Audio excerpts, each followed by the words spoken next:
Level 1. The depositor. $4,200 in a savings account.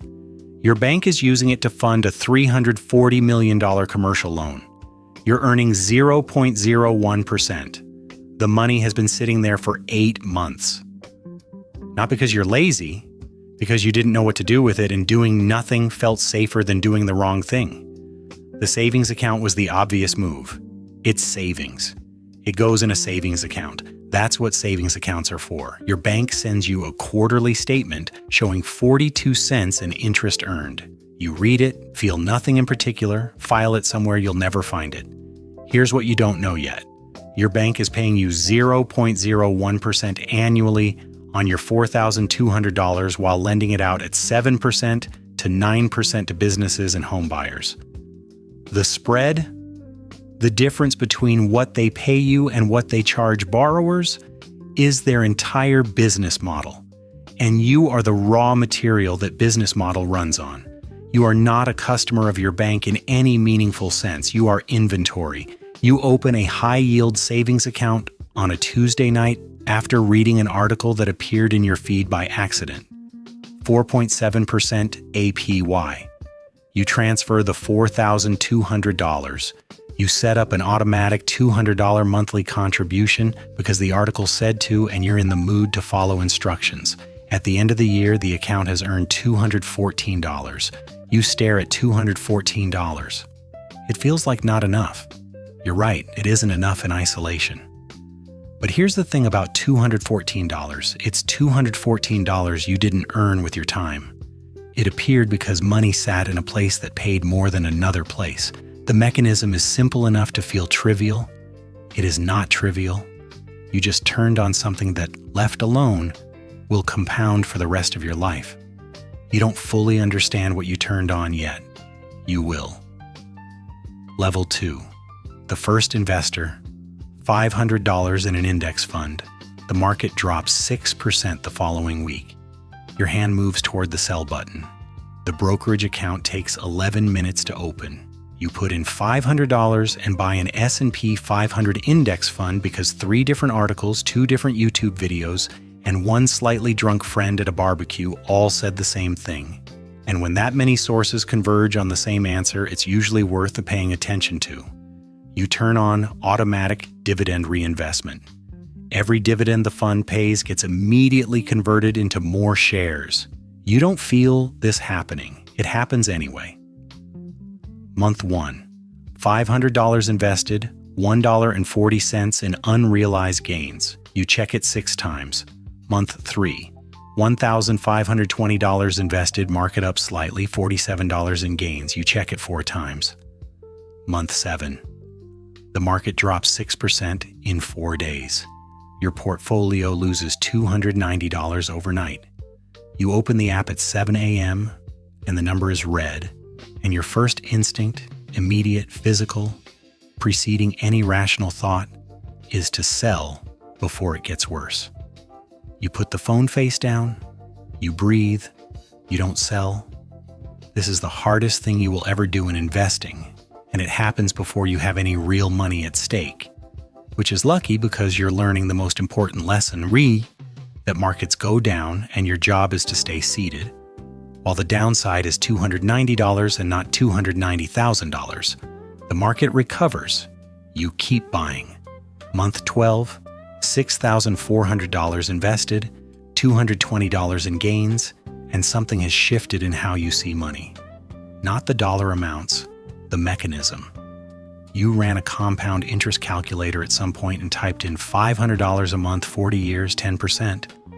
The number that came back didn't make sense at first. You ran it again, same number. You sat with it for a while. $3 million from $500 a month. The number isn't the point.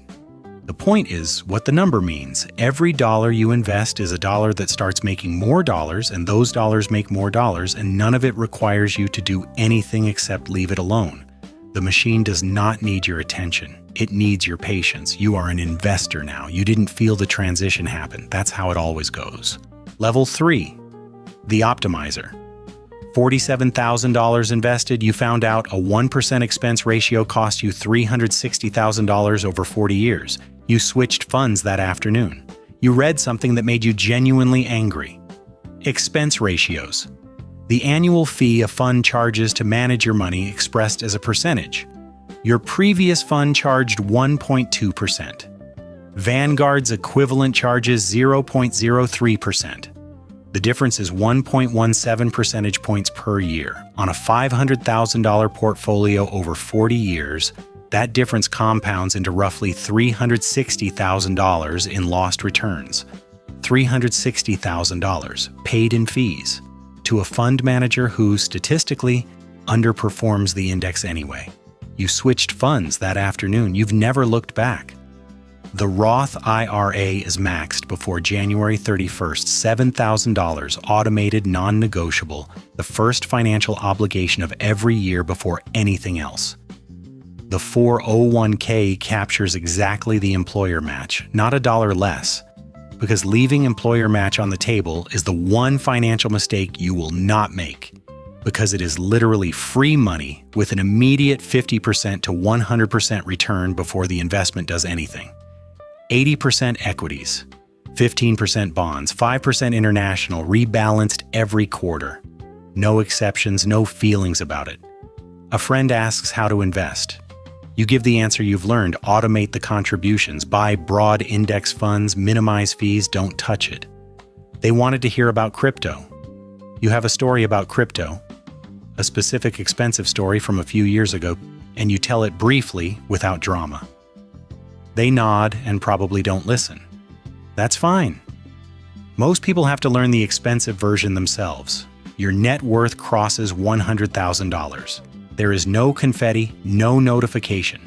You check your spreadsheet on Sunday evening, see the number, update the formula, and close the laptop. The first 100,000 is supposed to be the hardest. It took you 8 years. The math says the next 100 takes 4, then 2.5. Then the growth starts outpacing your contributions and the machine you built starts doing more work than you are. You know this is coming. You can't quite believe it yet. You will. Level 4. The Wealth Builder. $400,000. The portfolio drops 19% in 8 months. You lose $76,000 on paper. You add $600 more that month. The rate hike cycle starts in spring. The market drops all year. By fall, your portfolio is down $76,000 from its high. You add $600 in October, you tell nobody. You just do it. This is the version of you that would have been unrecognizable to the version of you that almost sold at a 6% drawdown with $290 at stake. You've been through enough market cycles now to understand intellectually, and more importantly in your bones, that drawdowns are not losses until you sell. While you hold, they are temporary. While you keep buying, they are discounts. The portfolio crosses $400,000. You don't celebrate. You open the spreadsheet and recalculate. People around you start using the word lucky. You don't argue with them. You know what it actually took, which was not luck, as it was correct decisions made repeatedly over a decade with no external validation and no audience. Nobody applauded the quarterly rebalancing. Nobody congratulated you for not selling in October 2022. The discipline operated in complete silence, which is how real wealth building works and why most people don't do it. You move beyond index funds into municipal bonds for tax efficiency, REITs for real asset exposure and income. You stop thinking in annual returns. You think in decades. 12-month emergency fund, insurance airtight, estate documents signed, beneficiaries correctly listed, not the beneficiaries you named in 2016 who might not be the right people anymore, the correct ones, updated, verified. The machine doesn't need your attention to run, but it does need you to not interfere with it. That turns out to be the harder discipline. Level 5, the capital allocator, $1.2 million. The SEC calls you an accredited investor. A door opens that you didn't know existed. The private market appears without announcement. You are now an accredited investor under SEC definitions. The regulatory threshold for individuals permitted to invest in offerings that aren't available to the general public. The reasoning is that accredited investors have the financial sophistication and cushion to absorb losses on higher risk, less liquid investments. Whether that reasoning is sound is a separate conversation. The access is real. A private equity co-investment lands in your inbox, $50,000 minimum. 5-year lockup, meaning you cannot touch the money for 5 years, no exceptions. Projected IRR of 18% to 22%. The waterfall structure gives the manager 2% annually and 20% of returns above the hurdle rate. You read every page of the offering documents twice. You ask questions. You wire $50,000. Private credit follows. Senior secured loans at 11% floating. Quarterly distributions, illiquid. You are being paid a premium specifically because you're giving up liquidity, the ability to sell and get your money back quickly. Most people can't afford to give up liquidity. You can. That premium is the trade. Nobody at level 2 knew this existed. It wasn't hidden from them. It required capital to access capital. And they didn't have the capital. Now you have both. Your portfolio now earns through 4 mechanisms simultaneously: equity appreciation, dividends, private credit income, and depreciation offsets through real estate structures. You are not playing the same game as the person who opened their first brokerage account 8 years ago. The board is different. The pieces are different. The rules are different. The most common thing people say about the wealthy is that they have advantages you don't. This is true, and the accuracy of it lands differently when you're on this side of the threshold, understanding exactly how the advantages work, understanding that you built your way here and that most people could, but most people won't, for reasons that have more to do with patience and consistency than with intelligence or access. Level 6, the architect. $4 million. Your effective tax rate this year, 11%. That didn't happen by accident. The family office wealth management firm requires $5 million to walk through the door. You're close. The conversation happens before you hit the threshold because that's how these things work. Relationships precede transactions in this world. You're offered pre-IPO access to a company you've been watching. Structured notes, allocation in a hedge fund closed to outside capital. The tax structure took 6 weeks to build. Opportunity zones, a charitable remainder trust, stepped-up basis planning, a Delaware holding structure, all legal, all documented, all designed by professionals whose entire practice is optimizing the tax position of people with your level of assets. Your effective tax rate is 11%. Your employee at the entry level, the one who just opened their first brokerage account and is very proud of their $200 automatic transfer, pays 22%.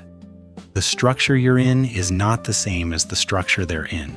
The rules they follow and the rules that apply to you were written by the same system and produce materially different outcomes based entirely on whether you have enough capital to access the structures. You didn't design this system, you operate inside it. Your children have 529 accounts seeded with $150,000 each at birth. At 7% over 18 years, each account reaches $510,000 before they finish school. They're not starting from zero.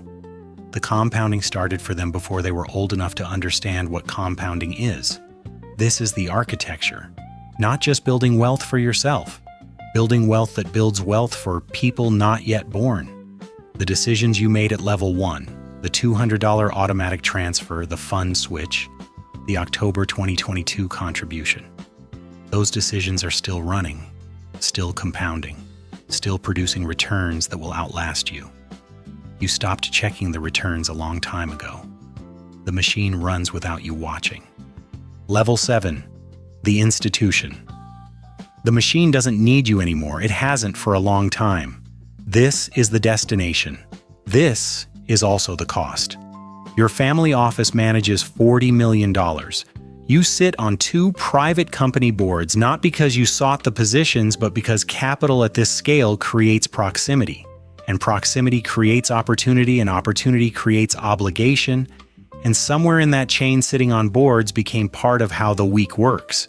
You have dinner with people whose names you used to read in news articles. You didn't arrange the dinner. Someone else did, because the name attached to a $40 million portfolio arranges itself into certain rooms, and you are the name attached to the portfolio. You did not seek power. This is important to you. You are not sure anymore whether it matters. The foundation, the charitable structure holding a portion of the assets, earns 7% annually, distributes 5%, retains 2% back into principal. It does not spend down. It grows forever. The name on the foundation is not your name. It is a family name, which means it will exist after you, which means the compounding will continue after you, which means decisions you made in your 30s are still running in a structure that will outlast your grandchildren. Here is what compound interest actually is. Visible only from this altitude, it is not a saving strategy. It is not a retirement tool. It is a mechanism for converting time and patience into structural economic power. Deployed long enough and with sufficient initial resources, it stops being personal finance and becomes something closer to institutional permanence.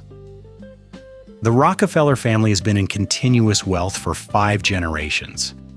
The mechanism is not exceptional intelligence or superior work ethic. The mechanism is the same mechanism you started with at level 1. Money making more money, reinvested, compounding across enough time to become something larger than the person who started it. You traded things to get here? Not dramatically, not all at once, gradually, invisibly, one level at a time. The relationships that are now professional adjacencies rather than friendships. The weekends that are now partly always about the portfolio. The version of yourself at 23 who wanted to build a better life and meant something specific by that and might mean something different now. The machine doesn't need you. It never really did. It needed you to start it and leave it alone and make the boring correct decisions in silence with no audience for long enough. You did that. The person at the beginning. Somewhere this morning, a 24-year-old opened a high-yield savings account and set up a $200 automatic transfer and felt, for a moment, smart. She thinks this is about security, about retiring comfortably, about not having to worry the way her parents worried. She's right about all of that. She's also wrong about the scale of what she just started. The $200 is not the point. The $200 is the smallest version of the mechanism. The mechanism is the point. It always was. The mechanism doesn't care what you name it or whether you understand it or whether you check on it. It just compounds, quietly, without applause, without an audience, until it doesn't need one. If this hit different at any level, subscribe. More of these coming. And if you're somewhere in the middle of building this, drop a comment. The process is lonely enough without people pretending it isn't.